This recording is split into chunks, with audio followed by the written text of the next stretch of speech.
السلام علیکم ورحمۃ اللہ وبرکاتہ. میں ہوں ڈاکٹر کنول کیسر. اسلامک کنٹینٹ اور گائیڈنس کے لیے میں آپ کو ہائیلی ریکمینڈ کروں گی کہ آپ پیغام ٹی وی کو سبسکرائب کریں.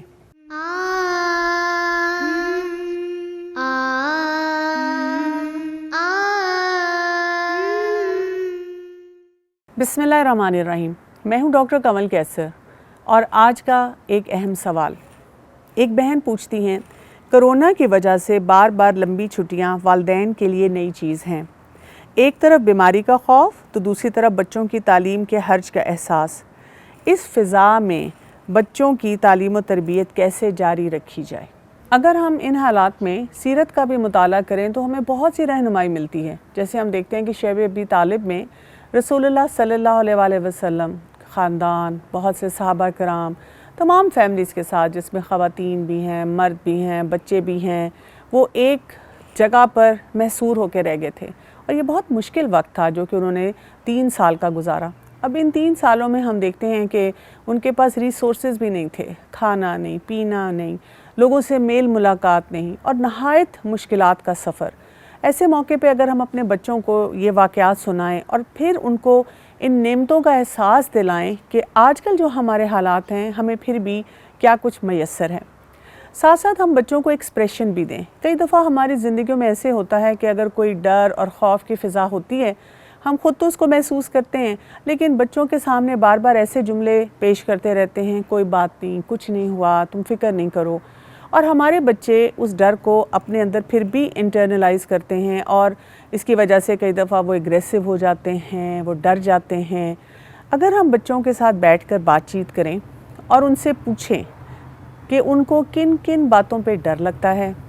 کن جگہوں پر وہ چاہیں گے کہ ہم ان کی رہنمائی کریں، اور یہاں پر ہم ان کو وہ دعائیں سکھائیں جو کہ حفاظت کی ہیں، تو جہاں پر بچے یہ سیکھیں گے کہ ان حالات میں ہم نے صفائی ستھرائی کا کیسے خیال رکھنا ہے، سوشل ڈسٹنسنگ کیسے کرنی ہے. ساتھ ساتھ وہ یہ بھی سیکھیں گے کہ سیرت میں ہمیں کیسے پتہ چلتا ہے کہ جب مسلمانوں پہ مشکلات آئیں تو انہوں نے اللہ پہ بھروسہ کہاں کیا، کیسے کیا، اور کس طرح سے اپنے ایمان کو مضبوط کیا. اور اسی طرح ان کو یہ بھی سمجھ آئے گی کہ زندگی میں جب مشکل سچویشنز آتی ہیں تو ہمارے پاس جو سب سے بڑی قوت ہوتی ہے وہ ہے اللہ تعالیٰ سے تعلق کو مضبوط کرنا اور اپنے رب سے دعا مانگنا. تو بچوں کو ان مراحل میں ہم اس طریقے سے جب یہ کام سکھائیں تو اس سے پھر بچوں کو بھی آسانی ہوتی ہے اور ہمارے لیے بھی وہ جو سفر ہے وہ آسان ہوتا چلا جاتا ہے.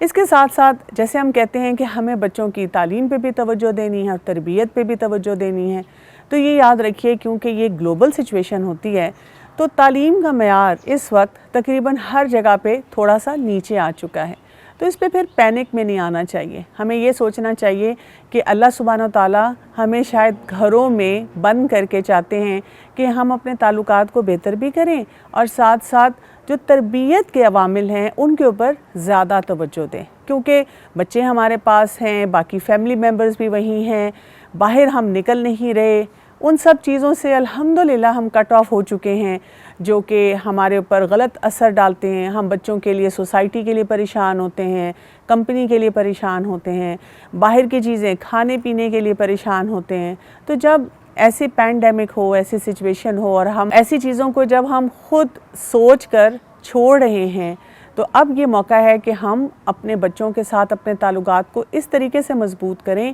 کہ ہم انہیں بہت سے جو چھوٹی چھوٹی سنتیں ہیں ان پہ عمل کرنا سکھائیں. ہم ان کے ساتھ ایسا کوئی ٹائم بھی فکس کر سکتے ہیں جس میں ہم صحابہ اور صحابیات کے واقعات ان کو سنائیں اور وہاں پر بھی ان کو بتائیں کہ جب مشکلات آتی ہیں تو اس میں کس طرح سے انسان اپنے آپ کو، اپنے کسی سکل کو، اپنے ہنر کو نکھارتا ہے اور اپنے ایمان کی اس کیفیت کو محسوس کرتا ہے اور یہ بھی سوچتا ہے کہ یہ دنیا جو ہے یہ تو بہت ٹیمپریری ہے اور یہاں سے ہم سب نے چلے جانا ہے، کوئی جلدی جائے گا، کوئی بعد میں جائے گا. اسی طرح سے اگر کوئی ہمارے ارد گرد لوگ بیمار ہیں تو ہم ان کو دعائیں دے سکتے ہیں، ہم ان کا خیال رکھ سکتے ہیں، ہم ان کے لیے کوئی ایسا کیئرنگ میسج آگے پاس کر سکتے ہیں. یعنی یہ وقت وہ ہے جس میں بہت ساری جب باتوں سے بچے پیچھے ہٹے ہوئے ہیں تو ہم فوکس کریں، اور جتنا زیادہ والدین کا فوکس بہتر ہوتا چلا جائے گا تو ہم دیکھیں گے کہ وہ جو بچے ہیں وہ بھی ہمارے کنٹرول میں، جس کو عام زبان میں سب کہتے ہیں، وہ بہتر طور پہ آنا شروع ہو جائیں گے. جب ہم خود پینک میں آ جاتے ہیں کہ اچھا بچے بھی گھر ہیں، اب ہم کس طریقے سے چیزوں کو آرگنائز کریں، تو پھر ہمارے لیے مشکل ہو جاتی ہے۔ لیکن جیسے میں نے شروع میں کہا تھا کہ آپ کو تھوڑی سی فلیکسیبلٹی بھی رکھنی پڑے گی، جیسے بچوں کی آن لائن کلاسز ہیں، کسی کی صبح ہیں، کسی کی شام ہیں، کسی کا ہوم ورک آ رہا ہے، کسی کے لیے آپ کو جو ہے جانا پڑ رہا ہے، اسکول جا کے ملنا پڑ رہا ہے، کیونکہ بہت سے ڈیفرنٹ پیٹرن آ رہے ہیں اسکول والے اور ایون کالج یونیورسٹی تک کے جو لوگ ہیں وہ آپ کو مختلف سچویشن سے گزارے ہیں، کیونکہ وہ بھی وقت کے ساتھ ساتھ سوچ رہے ہیں کہ اب ہم نے اس کو کیسے لے کے چلنا ہے۔ تو یہ جو چینج آتی ہے اور بہت زیادہ بار بار چینجز آتی ہیں، ہمارے بچے ہمیں آبزرو کر رہے ہوتے ہیں کہ اس میں ہمارے کیا ریئیکشنز ہیں، ہم کس طریقے سے ان سچویشن سے ڈیل کر رہے ہیں۔ تو جب ہم دھیمے مزاج سے ٹھہر کر اپنے بچوں کے ساتھ ان تمام معاملات کو لے کے چلیں گے تو وہی بات کہ ہمارے بچے ہمیں as a strong role model دیکھیں گے۔ یہاں پہ ایک آخری ایڈوائس میں آپ کو ضرور دینا چاہوں گی جو بہت سے پیرنٹس کا کنسرن بھی ہے، اور وہ یہ ہے کہ کیونکہ آن لائن کلاسز ہو رہی ہیں تو ہمارے بچے لگاتار اسکرین کے ساتھ گلوڈ ہیں، اور کئی دفعہ یہ بھی دیکھا گیا ہے کہ کچھ بچے جب کہ ماں نے ان کو کلاس میں انٹری کروائی ہے کسی بھی طرح سے جو کہ آن لائن ہو رہی ہے، تو بچہ کوئی گیم کھیل رہا ہے اور وہ کلاس کو شاید توجہ ہی نہیں دے رہا۔ تو والدین کے کرنے کا ایک اور بہت ضروری کام یہ ہے کہ ان کو یہ پتہ ہو کہ آن لائن بچوں کو کوئی بھی ایکٹیویٹی کروانے کے لیے کن کن چیزوں سے بچانے کی ضرورت ہے اور کون سے پیرنٹل لاکس وہاں لگانے کی ضرورت ہے۔ اس کے لیے آپ کسی بھی آئی ٹی کے ایکسپرٹ کے پاس جا سکتے ہیں جو آپ کو ایسی ساری رہنمائی دے سکتے ہیں، اور اس کے ساتھ پھر کیا ہو جائے گا کہ آپ اپنے بچوں کو ان دنوں میں اگر آپ آن لائن کچھ ایکٹیویٹی کروا بھی رہے ہیں تو اس میں بھی ان کو ایک طریقہ سکھائیں گے کہ یہ مفید کام ہے کرنے کا اور یہ وہ کام ہے جس سے اپنے آپ کو بچا کے رکھنا ہے۔ تو ان سب باتوں پہ توجہ دیجیے گا۔ انشاءاللہ ایک اور سوال کے ساتھ پھر حاضر ہوں گے۔